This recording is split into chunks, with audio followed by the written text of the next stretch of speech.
G'day guys, Joseph here. Welcome to another trip down memory lane. As you know, my voice might be changed a bit, but I got a sore throat from Friday's game.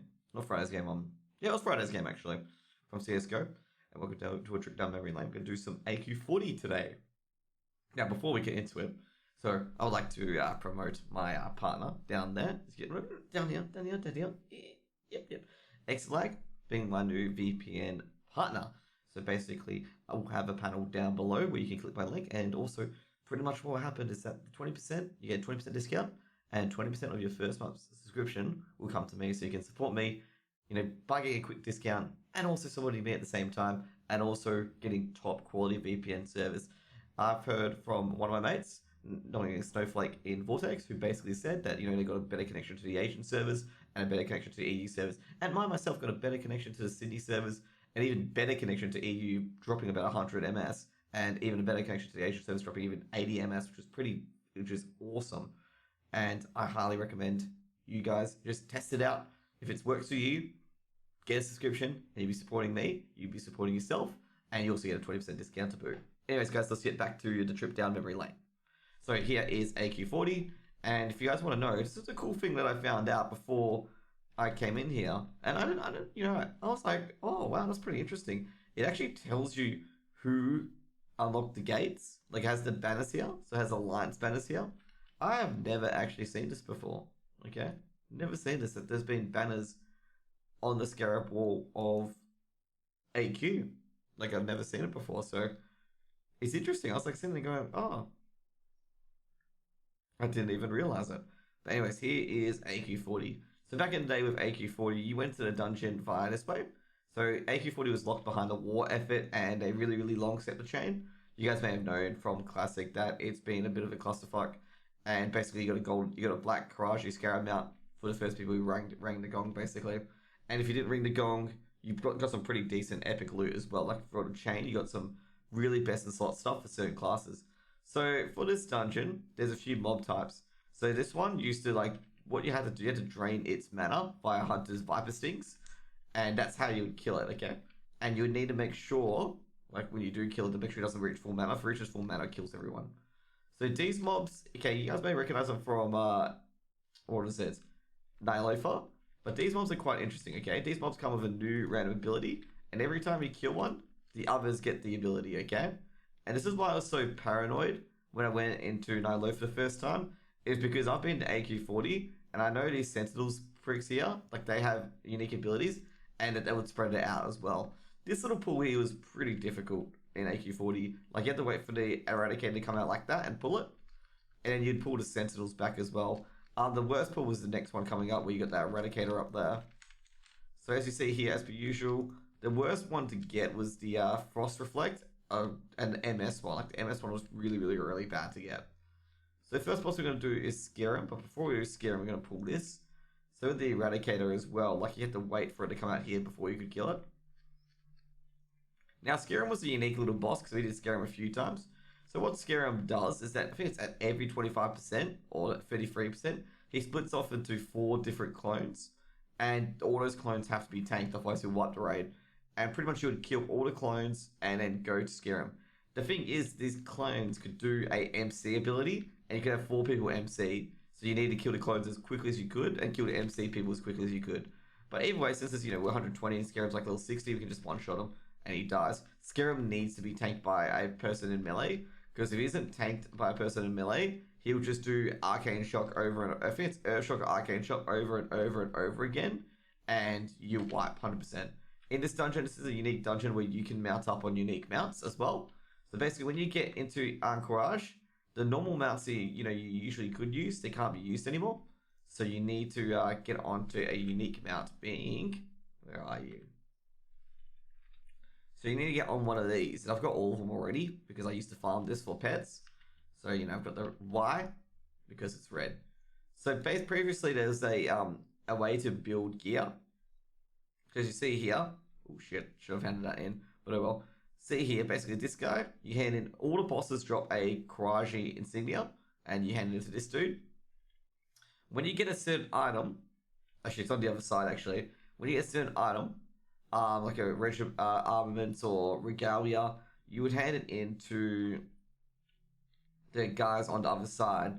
So with our battle tank, we're going to keep going. With these guys, these are actually pretty annoying. This guy effectively had an AoE Mind Flare, and it was not interruptible. So basically, you had to just move away from people. And it was very, very frustrating to deal with. I remember being in this hall so many times, because if you wiped an Ahn'Qiraji, you basically had to go back from the start. And if you didn't have the bug mount, it was like literally a 30-minute run back if you died. And it wasn't fun, okay? And slowly but surely, you know, our run backs got shorter and shorter as we got more and more bug mounts, because the trash drops bug mounts like it's candy, okay? Other than the red one. So there's a lot of there's a few bosses here. So I think Satura is this one. Like, oh no, this is Vem and Co, I believe. Or is it Satura? I think Satura is this way. Yeah, Satura is this way. So if you want to go to Satura, you go down this hallway to Satura. Battleguard Satura. That's the normal way you're meant to go across. Or you can go to the bottom to a council-based fight called Vem and Co. That was the reference to them, Vem and Co. And Vem and Co is pretty easy depending on the order. Pretty easy or hard depending on the order that you did it with. And also, by the way, the grey scarab key we got earlier, we can get from here. Okay? And you can get a whole bunch of scarab bags. And that's how you make, just in case you're wondering, that's how you make the gear. Also, by the way, every time you kill a warrior, boars spawn. So as you see here, Vem and Co is down here. So usually the order is you kill the big one first. You kill Creed, then you kill Princess, and then you kill Vem. And Vem gets really, really buffed up, but Vem is a lot easier to deal with than the Lord and Princess powered up. Okay, a lot easier to deal with. So yeah, pretty much you kill Lord Kree. When he dies, Vem gets powered up, and it keeps going fast and versa. And the Princess has a greater here, which you can interrupt. For he doesn't really care who dies. And also you get the sphere as well that you got to deal with, which is not fun. Like, basically, I think when the princess died, she did a fear. And pretty much what happens is that, you know, the one you kill last, you get loot from. So, yeah. And to be completely honest, there wasn't really much you could get from here. Other than maybe the nature resist set. Sorry. Other than the nature resist gloves, that's about it. But you could always get better from other bosses. Like, with nature resist, it was really only needed for, I think it was 15 people or 20 people who were going to be in Huhuran's range. So it wasn't really needed for everyone. Okay? I think it may have been needed for one boss. I'm trying to think about it. I don't think it was needed for all of them. I think nature resist only needed for a few people. And the tanks as well. So next up, we're going to go down Satura's hallway. So this is notably Satura's hallway because you got to kill all these Vecnus Guardians. Because Satura, like, you know, these guys would pat everywhere, including these guys. These guys actually pat the longest. These guys actually pat to them in Ko's room if you didn't see him earlier.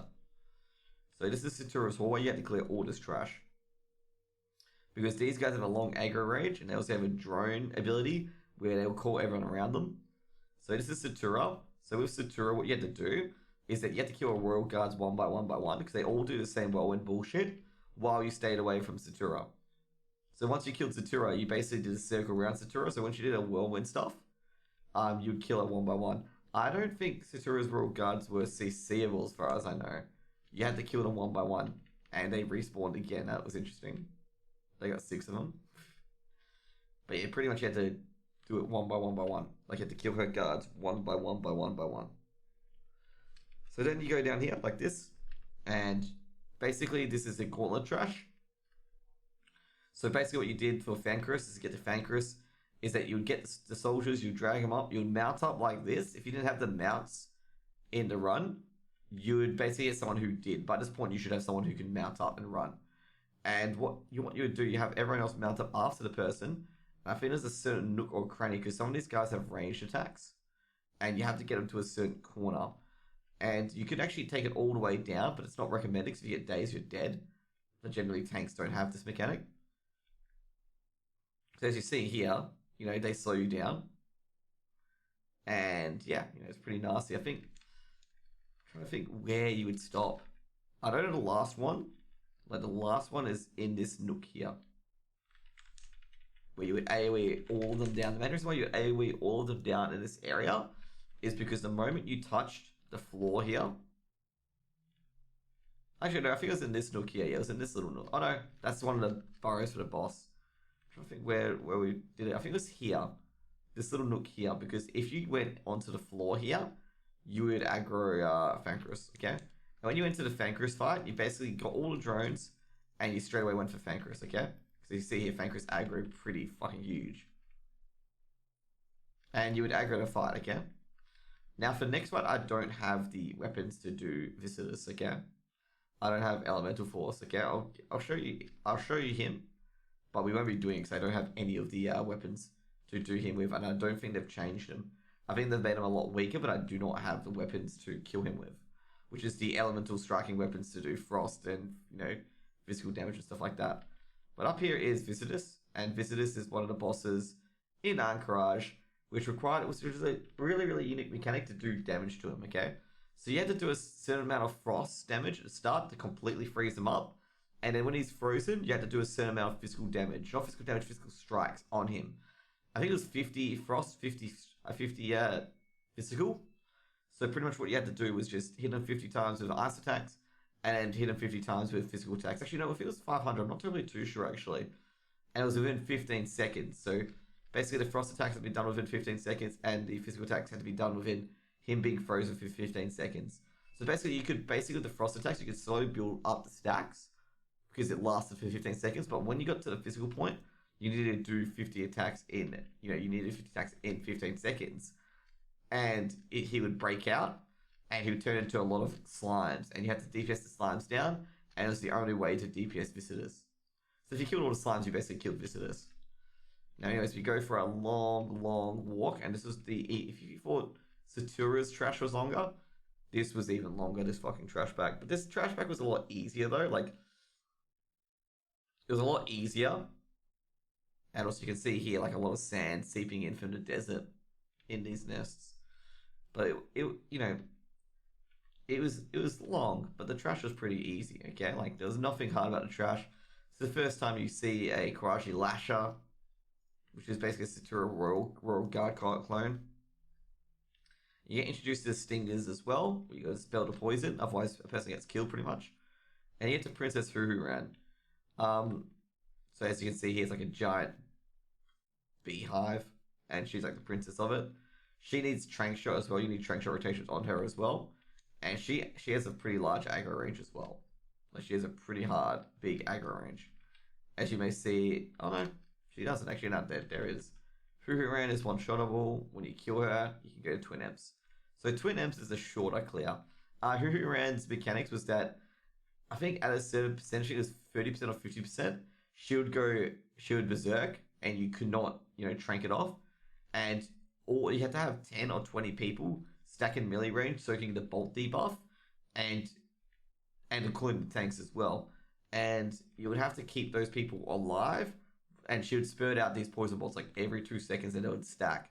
So people would have to have a lot of nature resist to just survive, and you just basically burnt her down.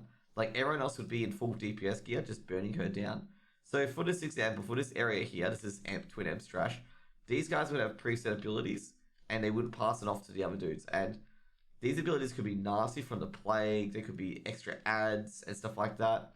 And you would have to deal with that. It also could be meteor as well. And a glitch found out through the last few days of the expansion was that if you were not standing together at all, he would not cast Meteor, which is kind of crazy. Because everyone's like, oh, okay, we'll cast Meteor regardless, but it won't. So in here, guys, basically this is Twin Imps. So basically you see Kifun for the first time, or Sifun. Look at him. Look at his giant eye. And basically, he'll be talking to the Twin Imps. So Twin Imps had a unique mechanic. Vecalor was immune to magic damage, I believe.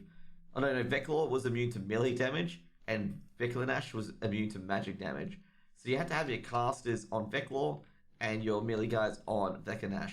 Now the thing is for these bosses is that they teleported after a certain amount of seconds in the room. So Vecalor would teleport with Veclinash and vice versa. And if the Emperors were near each other, they would heal each other up. Okay? So in other words, what you had to do is you had to make sure you had a Warlock on one side with Searing Pain and have a 2 Warriors on the other side with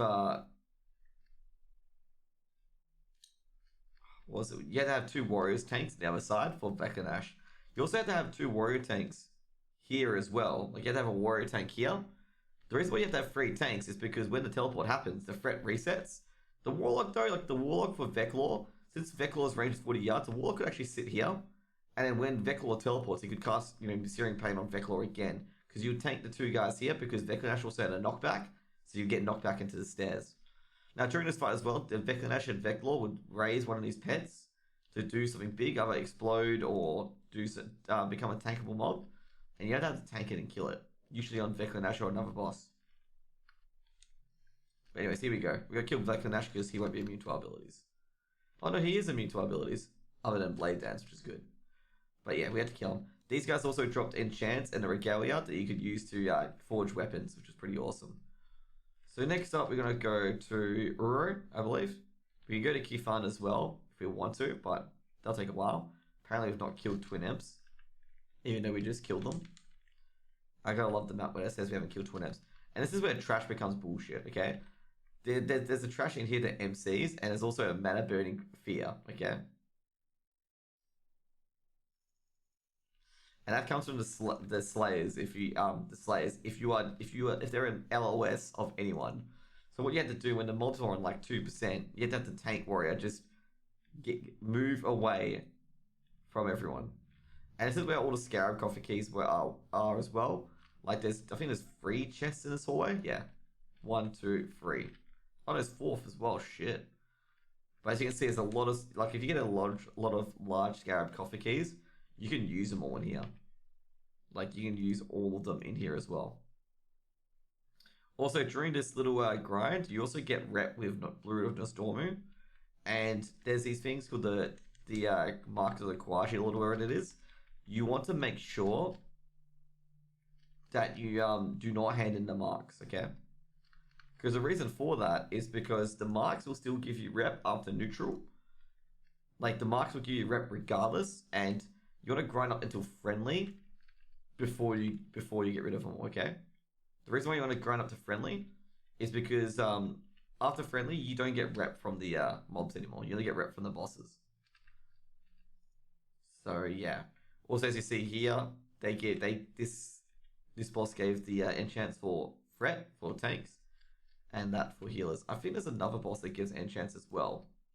I'm trying to think what it is. I'm trying to find the boss actually.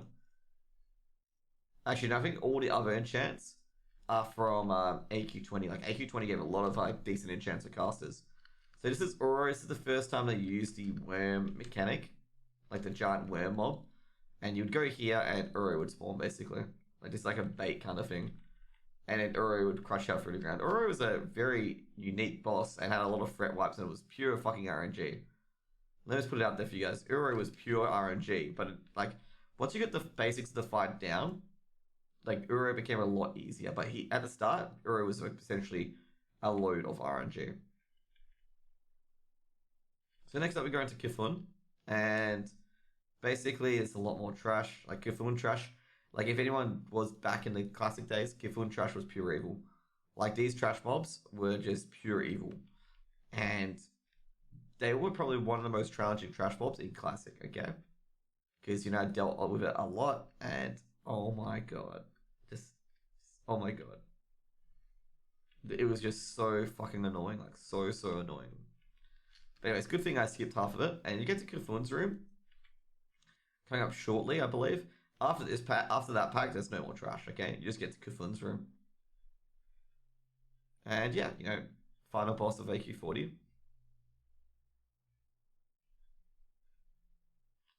So yeah. I think we got to Kifun. We killed all the bosses other than Kifun. And, well, basically our first sense of Kifun was that we all wiped at the infamous Star Hall. Okay, so this is the room. Kifun's room, Temple of Ahn'Qiraji, and this is what we've been going for. So here's the infamous hall of Kifun. The moment you go through this hall, you aggro Kifun, okay? And basically what you had to do, you had to have groups lined up like this. You have group 1 of a tank and healer, and a few DPS go in. Then you have DPS groups 1 by 1 by 1 by 1 by 1 by 1 by 1. The reason why you do this is that here's an AoE chain lightning cast, which will chain throughout the raid if you get hit by it. You also can get a weapon here as well. So you see an Ahn'Qiraji regalia. You get some armor, and also if you're unaware, you'll meet this person later in a lot of dungeons. Okay, like you see her during the Green Dragonflight when you're fighting it off from Ends Off. Aragos, you hear about him because he's the son of Malagos. You hear about him. If you do the Triagrosa questline, you know more about him. And this is Kalstras, okay? You know about him from Sinestra. He helped you out during Sinestra, okay? So you may have seen him from, the Bastion of Twilight video. He helped you with Sinestra. He's dead. He's dead. She's still alive, okay? Just in case you're wondering. And basically, Kufun has trapped these guys in here. Just in case you're wondering. And I think what happens is that one of these, when you kill Kufun, I think it is, one of these walls will pop up. So you can basically get direct access to this little hallway. I'm very sure something pops up because one of these things here, like these will open up and it allows you to get to Kufun easier. Okay. I'm not sure what, but it allows you to get to Kufun easier. And we found it out a bit later because we used to just run the entire dungeon. But anyways, let's kill Kufun, okay? Kufun should be an easy kill. He got basically you have to just deal with a lot of ads, but overall you can just kill him immediately. Okay, like that. And he versus a real Kufun, which popped up. And then you can probably kill him pretty quickly too. So he had giant tentacles that popped up. Even though he's not as weakened phase takes a lot more damage. You can still DPS. If he had a fuck ton, he had a this is with damage reduction as well. Oh, I might put it into the stomach. Yeah, and put it in the stomach. So welcome to the stomach. What you have to do is kill the tentacles and get out. So pretty much what you want to do, you want to get to the safe spot and then you use this area to get out of the stomach. There we go, and you'll be weakened. There's a lot of glitches that people used to stay alive while they were down there. But yeah, I didn't use it that much. Sifan's Legacy, this is the funny thing, I can't hand this quest in. You want to know why? Oh no, actually they fixed it, okay. Previously you couldn't hand it in, okay? Because you would have to hand it into Cenarian Hold, but everyone's dead, so yeah. So I guess they fixed this quest so you have to hand it to Kalstras and that's it. And you get a unique thing as well. Oh, okay, never mind. You hand it into Fingo. Okay, cool. It doesn't matter anyway. I don't want it. Oh boy.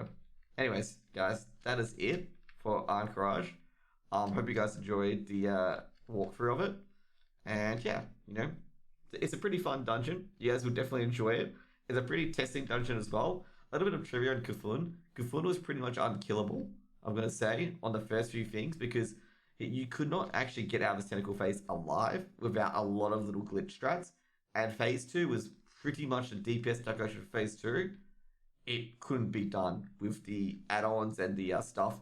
Even with I think it was 99% efficient play, it couldn't be done. And I'm going to tell you guys now in vanilla, no one was even playing at 80% or 70% efficiency. It was really more of a feels kind of thing because we had so little resources to work with. Anyways, guys, that's gonna be it for Chill Time with Jose. Remember, guys, if you guys do need a VPN service that's high quality and it'll get you better ping, especially if you're Australian and stuff like that, on the Asian and EU service, I definitely recommend to take a look at my partner Exalag. The affiliate link will be in the well, not the affiliate link, but the partner link to give it a try will be below. And if you enjoy it, subscribe to it. As I said before, this is obviously an ad. I get 20% out of the first month's fee that you subscribe to me with, which is about $6 or so, and you also get about a 20% discount as well. And that's just a win-win situation, is that you help you support me, and I also support you by getting a 20% discount as well to a quality VPN service. So Jose out, and I hope you have a wonderful day. See you guys later.